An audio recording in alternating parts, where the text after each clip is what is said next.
and welcome back to the Football Chuggu Podcast. My name is Thomas Durning, and today I'm joined by my co-host, Pearse McLaughlin. Hello, Pearse. Hello, how you doing? I'm doing well. We also have Liam Docherty joining us on the podcast today. Hello, Liam. Hiya, how you doing? Doing well. So, on today's podcast, we'll be reacting to last weekend's Rangers versus Celtic match. We will also be reacting to last weekend's English Premier League results, discussing the end of the transfer window, previewing Scotland's upcoming fixture, and at the end of the podcast, Pearse will be giving a rundown of all the latest Asian football news. So coming up next, we'll be reacting to last weekend's Rangers versus Celtic match.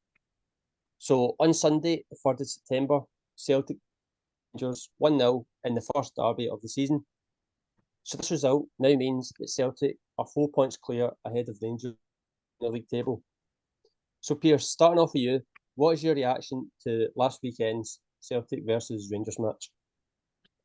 Well, the pressure was on both managers getting into the fixture with obviously Celtic being knocked out the cup against Kilmarnock and then obviously drawing a blank against St Johnstone for the second week in a row. And obviously Michael Beale was obviously in the back of a hiding and away to PSV. So failing to qualify for Champions League, and then obviously both managers feeling the pressure going into the game, and obviously Celtic have got a number of key injuries to the midfield and the back line. So it was all to play for. I think a lot of fans were kind of 50-50 split, like they weren't too sure or weren't too confident of their team getting into the fixture, and I think both sides were probably at their weakest. But in terms of the match itself, I thought it was a really comfortable performance by Celtic in the first half especially. I thought they dominated the play. I thought Rangers sat back a bit too much, and you'd expect Rangers to come out firing and keep constantly putting the pressure on that kind of inexperienced backline of Celtic. And they never really caused Celtic too many problems. Thought Cal McGregor was outstanding on the day, back to his brilliant best. I think he dictated most of the tempo of the game. And obviously Kyogo with an outstanding finish to beat a top-class goalkeeper in Jack Butland. But I felt Celtic thoroughly deserved it. And obviously it's a massive victory to get at Ibrox in the first Old Firm game of the season. So no, I think it's vital 3 points. I think Brendan Rodgers needed that to get because I think the fans were getting a bit restless with obviously the two results the last couple of weeks. And also I think most of the fan base will now be back on his side in terms of the Celtic persuasion. And I think obviously Michael Beale is getting serious flack at the moment from following that result. And I think luckily for him, it's an international break that he can try get on the training pitch and rectify the result. Mm-hmm. What about yourself, Liam? What's your reaction? Well, it was really weird getting into it. It's the weirdest feeling I've felt getting into it. As a spectator, I feel like a lot of Celtic fans were expecting a draw. Or should I say they would take a draw, they were saying. A lot of Rangers fans I came across were expecting a good 4 or 5-0 win. I think that a lot of credit needs to go to Rodgers and Celtic, obviously. There's a lot of talk at the moment about the Rangers side of things because it's just the nature of these games. Whoever loses gets spoken about more, I feel. But Rodgers and Celtic have come under a lot of stick recently with the results. But for me, you look at the first couple of games of the season and they went and beat Ross County, scored 4 goals, beat Aberdeen, scored 3 goals, 2 good results, but performances themselves probably weren't all too good. There was players that never really looked like they knew what they were doing in the system. Everybody compares it to Ange Postecoglou's system, but it's not going to be the same. And I feel like a lot of the Celtic fans never took that on board. They just thought Rodgers came in and disrupted what was there. But I think you've seen, even in the Kilmarnock game, the result was shocking, obviously, but watching that game, I could see a drastic improvement tactically. I think the players looked better in the shape. There was just no creativity going forward. The St Johnstone game, I thought Celtic played really well, and I've not seen too many fans come out and say that because of the result. But you need to look beyond that when a manager's just come in, and I felt like the team looked better, the shape, the tactics. They made maybe 4, 5, even 6 big chances, and they just never took them. So going into the game, I wasn't really in the same mindset as a lot of people that it would be easy for Rangers. And I know both teams weren't in form, but it's probably no surprise that a lot of people expected Rangers to win. In terms of the Rangers side, he's under a lot of pressure. Qualifying for the Champions League was goal number 1, and a victory in this game, or a draw minimum, was goal number 2, and he's not done any. And I know he's just had a transfer window with his own players, but he's been in the job almost a year now. And I think that the whole point of getting players in is to enhance your system and to what's the word I'm looking for, to execute your tactics better. But generally speaking, you should still be able to see that style, and you should have players there regardless of who you inherited that can play that system. The transfer window is just about getting the level of player in to make that better. And I think that a year down the line, there's a lot of Rangers fans that don't see the style. And I think that's where the problem comes in, because, Rodgers 4 games in, he was under pressure, but a handful of games isn't going to get you under the same scrutiny as Beale's under. And that's because, in my opinion, he's been there for nearly a year. So it's tough times for Rangers. And, a lot of talk after the game's been about Celtic having injuries coming back in, and new signings haven't even played yet. So we'll see how it goes after the international break. But Beale's definitely under a lot of pressure, I would say. Mm-hmm. Yeah.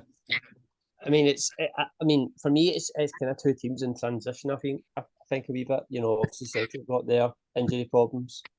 They lost a few key players in the summer. Obviously the manager as well, and it's kind of same with Rangers. It's kind of a new team. So I just felt like the game. I think obviously for Celtic, it's such a big boost for them, because obviously these players. I think Rodgers mentioned that after the game, that these new players needed that game to understand what it felt like playing for Celtic, the size of the club and stuff like that. And the fact that Celtic have went there, missing key players, and also they had no fans there as well. I think that's going to do, the players a world of confidence. And, I think it's only very, very early in the season, but I think it's a massive result for Celtic in terms of, their confidence going forward. And then, obviously Rangers, Liam's explained, there does seem to be a few issues there at the moment. So I just want to touch on a big talking point that's come out of the match. Was Rangers to score a goal, which would have meant they would go 1-0 up in the game. So starting off with you, Pearse, do you think this goal should have stood? When I was watching it live, I was baffled at how Lagerbielke went down claiming for a foul. Well, I just generally thought Cyril Dessers won the ball. And obviously, when you do that as your last man defender, you're going to create problems yourself. And obviously, Rangers scored from it. And you think, obviously, with the VAR, it would have just kept, the goal would have stood. But when you look back and you look at the different replays, you can see that he does slightly impede Lagerbielke when he tries to pass the ball back, because he puts his foot right in front of Lagerbielke's foot. And I've seen decisions like that given in Europe. I've seen it given against Rangers at Ibrox when Emre Can was robbed by Morelos by the exact same movement. So, by the letter of law, it is a foul. So I think the referees came up with the correct decision in the end, and I think it was a very brave decision, because obviously 50,000 supporters at Ibrox cheering and an award of a free kick is quite a strange situation until they realised the outcome. Mm-hmm. What about yourself, Liam? Do you think the goal should have stood? I'm I really don't know what the debate is. It's a foul, and a lot of talk after the game is that, by the letter of the law, it's a foul, but I think it's soft, or I don't agree with the law, but the law's the law, so it's a foul. And we can debate whether laws should be laws, handball laws, whatever you want to talk about. And there's things I don't agree with in the game in terms of laws, but you can't use that as an excuse as to why it wasn't a foul, because it is. Like Pearse mentioned, against Dortmund, there's an example up at St Mirren. Rangers had as well. It was a similar incident, and both of them were given as fouls. Now that's, in the Dortmund game in particular, that's a European referee that's gave that. So the chat in Scotland about referees, I understand there's a lot of games where the decisions on the right, on the correct, but if you're looking at a European referee giving that as a foul, you can't say that it's the Scottish referees or the referee at the weekend that's been incorrect because he's following a referee of that magnitude. Not that Scottish referees are any lower in that sense, but it's definitely a foul. And as well, I think a lot of the talk about Lagerbielke dilly-dallying on the ball, which he does. But again, there's no need to mention that because what happens with Lagerbielke being slow on the ball doesn't excuse the fact it's a foul. So I think if Dessers comes round the side more, puts his foot closer to the ball, he's in control of it, then it's not a foul. But if I was to go and trip somebody up in the street, that's exactly what I would do. That's what would happen. I would put my leg in front and the person would kick it, and that's how they trip up. So it's a foul. I mean, to be honest, I am so 50-50 with it. I think it's harsh. I really do. Like, you see the Celtic defender, he kicks Dessers, and when I first saw it, I thought I thought it would be a goal. I thought it would stand because you see the Celtic defender Lagerbielke as well. He's not even complaining that he's not going to the ref saying, "Oh, like that's a foul." Like even Cal McGregor, you can see him in the shot. He's just annoyed that they conceded the goal. No one really thought that there was a foul there, but I think it comes under one of these kind of VAR rules, and it's one of these ones where it can go either way. I think it'd be interesting to see if that happened in the box. Say that happened in the Rangers in the box, and Dessers took the ball and he fell. Then I think it would have been a Rangers penalty. It's such a difficult one. I can see both sides to it. But even that there, Tom, like you said about, if it was in the box, would it be a penalty? And I think it was Chris Boyd saying, if Dessers goes down, would that still be given as a foul? But it's all irrelevant because none of that happened. The foul happened where it happened. And I think that you say as well, Lagerbielke doesn't complain to the ref. When the game continues before the goal happens, it doesn't. But after it, it does complain to the referee. So I just think there's a lot of noise surrounding. It was dilly-dallying on the ball. If it had been elsewhere, would it have been a foul? And all the rest of it. But the fact of the matter is, you need to look at that incident, and it's all about where the ball is, who's in control of the ball. So it's a foul.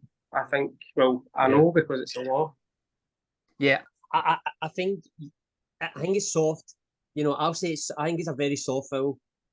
I think Lagerbielke he got pretty lucky about it because he was, he kind of was indecisive with the ball, and I'll just say it's soft. I can see both sides to the argument. I'm still 50-50. I can't make my mind up about it. But it's one that I think, lots of people will have their points about it, but at the end of the day, they get ruled out. So just after the match, many of the Rangers fans, they voiced their displeasure at manager Michael Beale. So there was lots of boos at the end. So Pearse, do you think Michael Beale is under pressure? I think he's under severe pressure. Liam touched on it earlier. When you watch his team play, you're like, he doesn't seem to learn from his lessons. Like you don't really see a style of play under Michael Beale. And obviously, last season, like you say, Liam mentioned, he's nearly been in the job nearly a year, and he's only won one Old Firm game, and that was the game when the league was wrapped up last season, when Celtic fielded a second string side, if you will. And obviously they lost the cup semi-final and the cup final. So the pressure's well and truly on, and I think a lot of the fans are now starting to question the managerial tactics, because obviously now he has got his own players in, and obviously I think one of the main talking points is obviously the £6 million signing of Danilo, who's sitting on the bench. He's not even started a game for Rangers yet. And then you've got Sam Lammers, £3.5 million on the bench as well. And literally the starting Rabbi Matondo, who was out in the cold, couldn't get a game last season. And then obviously Kamal Roof, who's been out for the best part of 16 months injured. Because Rangers fans feel as if he's like made of glass, like he's always got some sort of niggling injury. Like you cannot rely on him. And obviously he did score a goal, was disallowed. But I think the two massive results, getting put into the Champions League, which was one of the main aims for Rangers, and obviously losing to your greatest rivals at the first time of asking in Europe, and obviously just going 4 points behind this early in the season. But like you say, there's still 34 games to go, and I feel as if he will get time, but the pressure's well and truly on. I think after that national break, we've got 5 games in 15 days, so that'll be a real test of Michael Beale's tenure at Rangers. Yeah. What about yourself, Liam? Do you think he's under pressure? I definitely think he's under pressure. I think there's just a big mix-up in terms of what he's wanting to do, the players he's brought in. I don't think sometimes he knows, because he's trying to play with 3 forwards, narrower than wide men, and I just think that the width comes for the fullbacks, but there's some games like at the weekend where the fullbacks can't get up. They've not got any other width in the team, and that's because of the 3 forwards he's picked or signed to play. And you think about the only winger right now you can think of that's in some sort of form, and it's Matondo. And this is a guy that wouldn't surprise me if he was been free to let go away to a different club a number of weeks ago. And he's been put into the team, and he started the 2 biggest games of the season for Rangers. So I just think that, like I said earlier, if we take Ange Postecoglou, for example, I think he could deal with 11 amateur players and they would play the system that he's playing at Spurs. Now, I know that sounds stupid because the quality is going to be so different, but I think the system, the style is going to be the same. The only difference is the level of player and how they execute the style.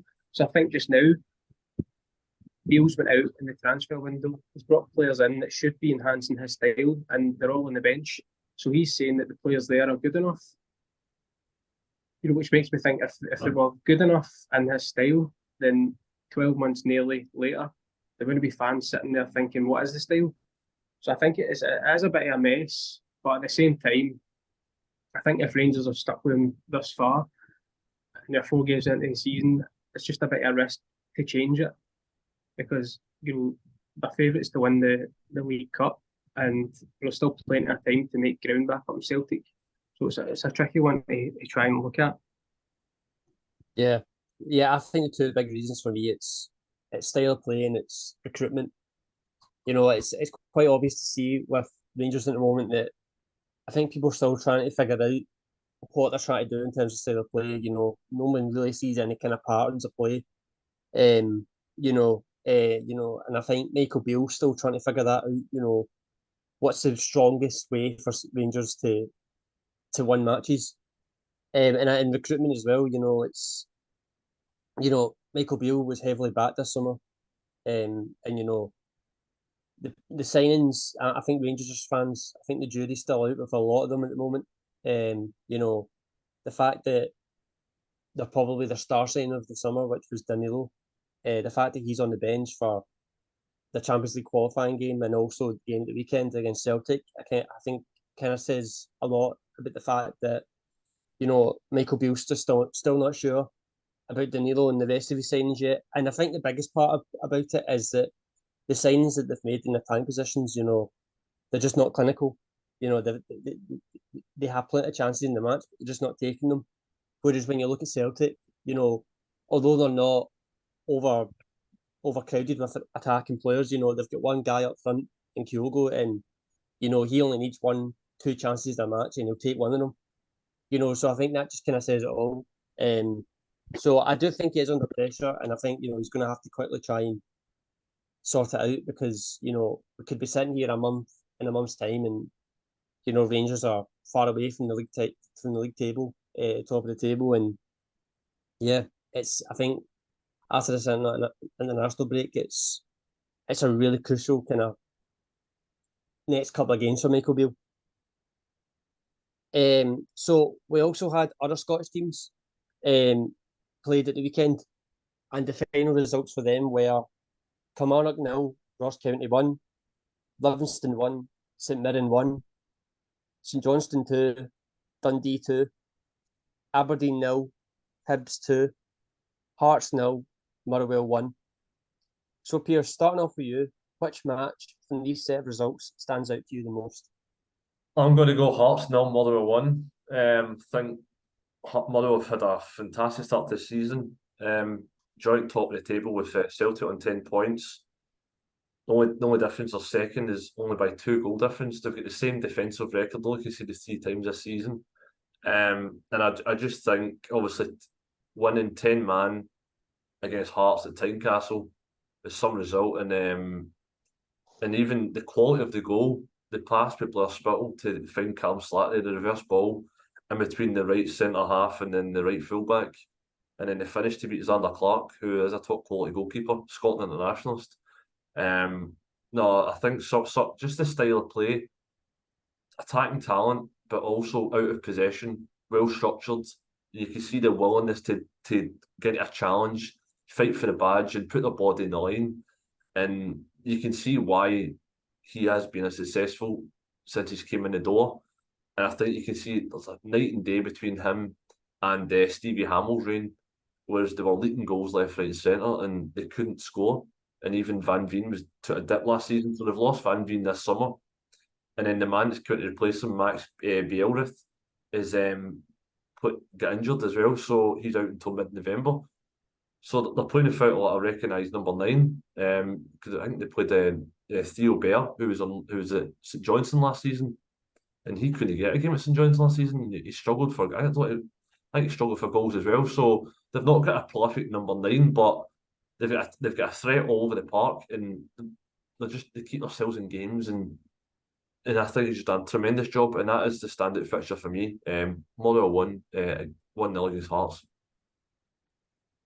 What about you, Liam? Which match from these set of results stands out to you the most? I would agree, and I seen a stat earlier that says he's won 40 points or so. He's only second behind Celtic in terms of points over the last 20 odd games. So I think for any team that I think it's fair to say Motherwell are not really fighting for third place. Fourth place, it's usually Hibs, Hearts, Aberdeen. So for any other team in the league to lose somebody like Kevin Van Veen, probably disrupt them a lot, but he's done well to cope with that. Pearse spoke about some of the signings that have come in that are injured, so I think he's done really well. And to go to Tynecastle, it's a tough place for the likes of Celtic and Rangers. Never mind other teams in the league, so I would go with that as well. Yeah, absolutely, I agree totally. The job he's done since he's come in, it's been brilliant. I think there's a stat that I don't think they've been beaten away from home since Stuart Kettlewell's become the manager. I think that's 11 away games now where they've been unbeaten, and that's been including a trip to Celtic Park, which is an absolutely brilliant record. It's just they play with a 5 at the back, but they're just so hard to break down, and they just seem to be such a tight knit group at the moment. They've lost Kevin Van Veen, who was their star player last season. Scored all them types of goals, and I think most people in Scotland thought that with Van Veen leaving, that Motherwell would just kind of the goals would be really, really hard to come by, but they just seem to be continuing on, and there doesn't seem to be any kind of hangover the fact that Van Veen's left, and the job he's done is amazing. And I think Motherwell fans should be excited. I think they're going to be in for quite an exciting season, and definitely definitely have a really good chance for a top 6 finish at least. But maybe not sure. I mean, they're in the title race at the moment, but we'll need to see what happens with that one. So yeah, absolutely. Murray, but that match from the weekend stands out to me the most as well. We will now move on to reacting to last weekend's English Premier League results. So I'll just quickly go through all the results from last weekend. So it was Luton Town 1, West Ham 2, Sheffield United 2, Everton 2, Man City 5, Fulham 1, Chelsea 0, Nottingham Forest 1, Burnley 2, Tottenham 5, Brentford 2, Bournemouth 2, Brighton 3, Newcastle 1, Crystal Palace 3, Wolves 2, Liverpool 3, Aston Villa 0, and Arsenal 3, Man United 1. So Pearse, starting off with you, which match from these set of results stands out to you the most? Burnley 2, Tottenham 5. I think obviously the rejuvenation of obviously Son Heung-Min getting a hat-trick the weekend as well. 103 Premier League goals, overtaking the likes of Didier Drogba and obviously Cristiano Ronaldo. I think he's been a fantastic servant for the club, and I think he's seen the best of him because he displaced the misfiring Richarlison through the middle. And I think obviously Son's 30-31. I think he's probably better playing from middle because he's comfortable on either foot. He's clinical, and you've seen that at the weekend. The first finish, exquisite, dink the keeper, and then the other two just slots it in at the near post. In the far corner with the right, opened up the body. I think he's a fantastic player, and I think Spurs are just playing phenomenal football at the moment under Ange Postecoglou. The transition's been seamless. 10 points from 12 in the opening 4 games as well. And I think they've just been a joy to watch. It's just a breath of fresh air seeing Tottenham play with attacking midfielder, 4 at the back, and then inverted fullbacks. And it just looks like a completely different side to the one that struggled last season under Conte and then Ryan Mason and Stellini as well. So, no, that's the standout fixture for me. Just the fact to see Tottenham at the top of the table and everyone, it's just a feel-good factor around the club at the moment. And as neutral fans of the Premier League, like, everyone is just enjoying watching the likes of like Brighton and Spurs is now in that mix. And I think that was a standout fixture for me. Spurs 5, Burnley 2. What about you, Liam? Which match stands out to you the most?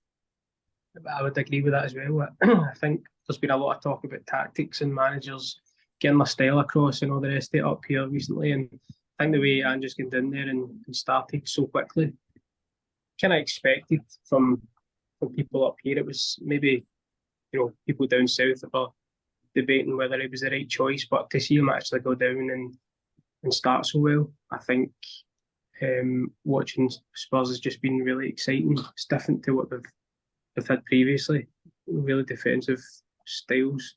So I would say that. I would also say, as Pearse mentioned, Brighton, that was a great result. Ferguson as well, getting a hat-trick. Forest also had a good result. But I would go with Spurs if I had to pick one. Yeah, I'll just say the Arsenal Man United game is my match because of the late drama in the end. Man United thought they'd won the match by going 2-1 ahead. They scored in the last minute of the game, and then it got ruled out for offside by the narrowest of margins. Ten Hag's debating that it was a wrong angle that used for VAR. He thought it was onside, and then a couple of minutes later, Arsenal go up and score with their star signing Declan Rice to make it 2-1, and then Gabriel Jesus finished the game off at 3-1. So just in terms of the drama at the end of that match, because I didn't think it was the greatest of matches, but just in terms of what the drama happened at the end, the Arsenal Man United game is my standout match from the weekend. So coming up next, we'll be previewing Scotland's upcoming match against Cyprus. So on Friday, the 8th of September, Scotland will play their 5th match of the Euro 2024 qualifiers, and they will face Cyprus in the city of Larnaca.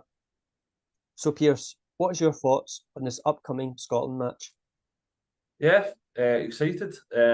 Obviously seeing Cam McGregor back to his best form at the weekend is exciting for Scotland as well, because obviously he's the linchpin in that midfield alongside McGinn, Armstrong, and McTominay, and the likes of Billy Gilmore as well. So exciting times. Obviously, we've got maximum points for the first 4 games, and I think if Scotland get to 15 points, it's like basically nailed on to be qualified for Euro 2024.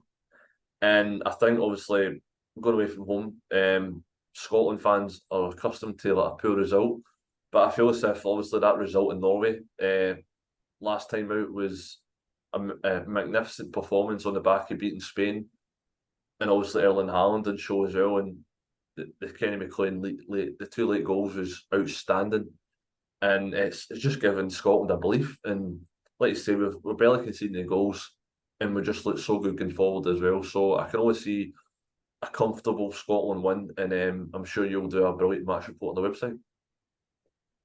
I certainly will. Well, I hope I do. Liam, what's your thoughts on this upcoming Scotland match? I think it's a good game to get back into after the break of going back to club football. Cyprus bottom of the group, Scotland in really good form at the minute. There's players in there, like Pearse mentioned, getting form back with their clubs as well, like McGregor. I know the season's just started, but that's a big bonus, that performance at the weekend for him. Liverpool in a bit of form as well with Robertson. Tierney's big move to Spain. He's getting plaudits for his first game. So the only thing I would say is that we need to remember Spain have got a couple of games in hand, and we face them again as well. So I've no doubt Steve Clarke will have the players grounded and not thinking too far ahead. But I think as fans as well, we've got the right to dream and hope, which I think subconsciously is the case. But I think we also need to just take it a game at a time and try not to get too far ahead until it happens. Mm-hmm. Yeah, I think it's really close for Scotland right now. They're on 12 points in 12. Won every match so far, so it's very, very close. And I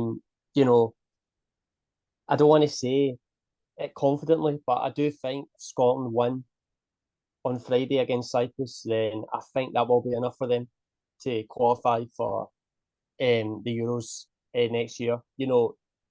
Steve Clarke won't think that, but I think Wales, when they qualified for the Euros in 2016, I think they had 14 points was enough for them. So I think Scotland will be on 15. So I do think it will be enough, but I'd say Scotland probably need 2 more wins to kind of really feel like they have qualified. And the game coming on Friday, Scotland are the favourites. It's going to be a tough game. Going to Cyprus away. I read yesterday that I think it's to be 37 degrees on Friday when Scotland play Cyprus, which is going to be really, really warm, obviously.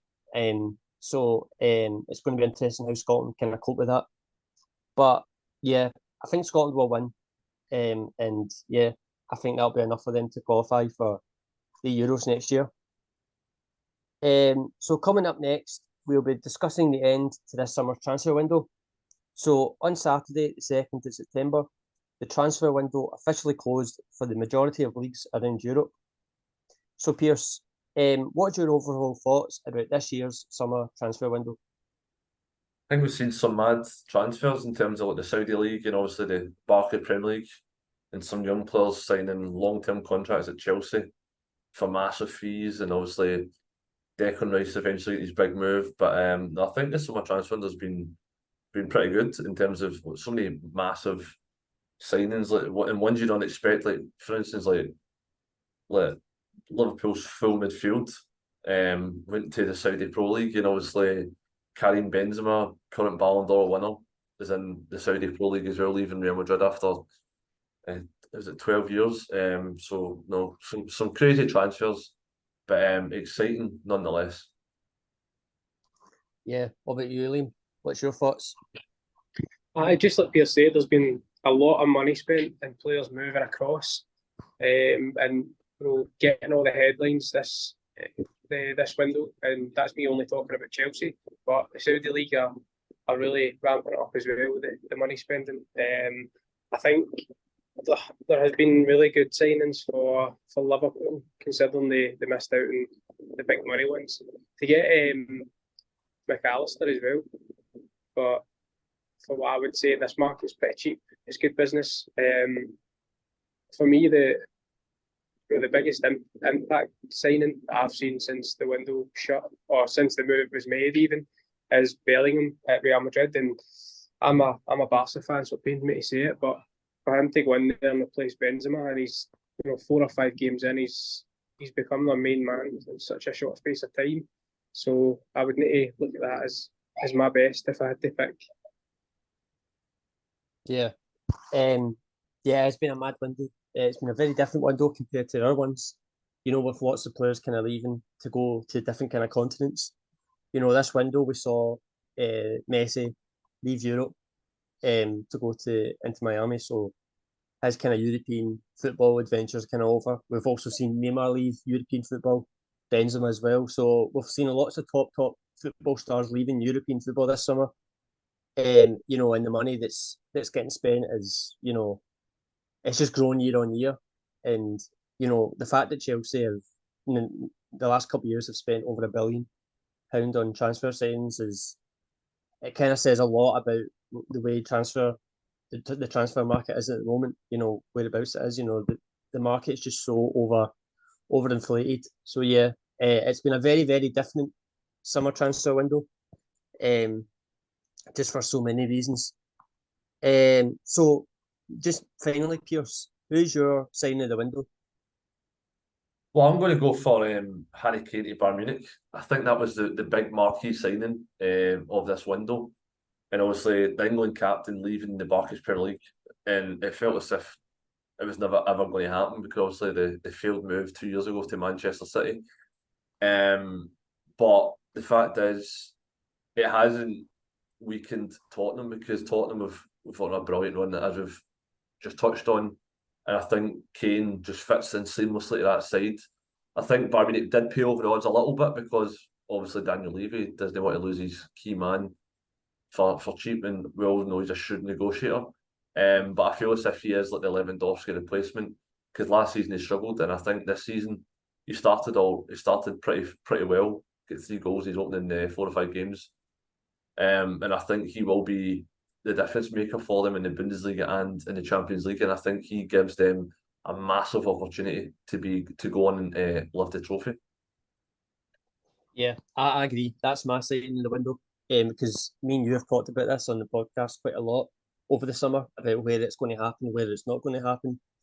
And the fact that it did happen, in a way, it kind of surprised me a little bit. I don't think it's ever happened, the England captain leaving to go to German football. England and Germany there's quite a rivalry there. But for the Bundesliga, it's such a massive signing.